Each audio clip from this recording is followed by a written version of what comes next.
Great comes the Bellfontaine Police Chief. Behind me are my Executive Officer, Lieutenant Ron Burt, Lieutenant Rick Zweyer of the Ohio State Highway Patrol, Sheriff Andy Smith, and Harry Trombitis with the Columbus office of the FBI.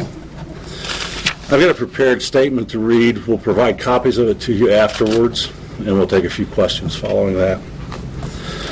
Since shortly after 8 a.m. on Saturday, February 2nd, job one for all 32 members of the Bellfontaine Police Department has been to locate Tiffany Brown.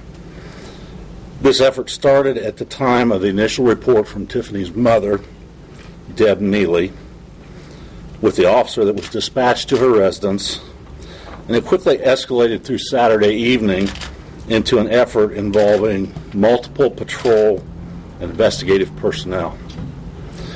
By 1:30 p.m. Saturday, Tiffany's personal descriptors had been entered into a state and national law enforcement databases. With a general distribution of information to Ohio law enforcement agencies in the form of an administrative teletype, sometimes referred to as a BOL or an ATL. Investigative efforts continued over the weekend, and by Monday the 14th, the investigative effort had further escalated to involve daily management operational reviews involving myself, Executive Officer Lieutenant Burt, our two detectives, and other personnel as needed. Among many activities, we also reviewed investigative options with the Ohio BCI&I personnel from the office of Kathy Jones, U.S. Marshal for the Southern District of Ohio, and the Columbus office of the Federal Bureau of Investigation. On Monday, Tiffany's car,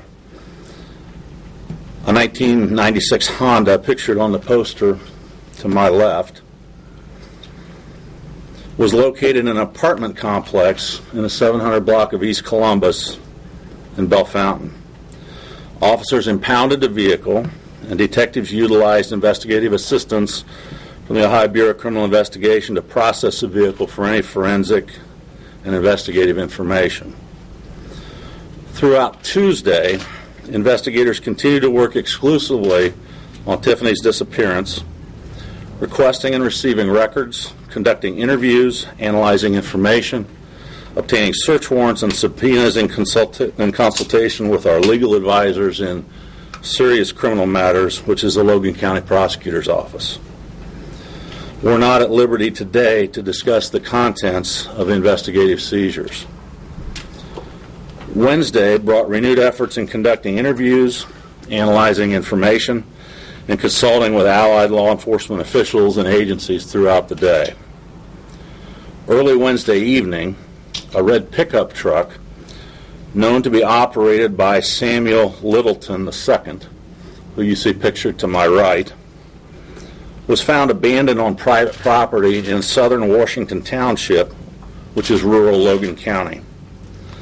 Littleton had become a person of interest in the investigation earlier Wednesday, and officers were in the process of locating him for purposes of interview. The vehicle was impounded for us by a deputy of the Logan County Sheriff's Office. It was later processed for any forensic and investigative information. Detectives seeking to further clarify information recontacted Tiffany's mother at her residence, 729 Eastern Avenue in Bellfontaine. Receiving permission to examine the unfinished basement living area of her longtime boyfriend, Samuel Littleton II, detectives became suspicious of what they suspected as blood. They conducted preliminary tests that confirmed their suspicions, confirmed the presence of blood on the floor, and they secured the basement area as a crime scene.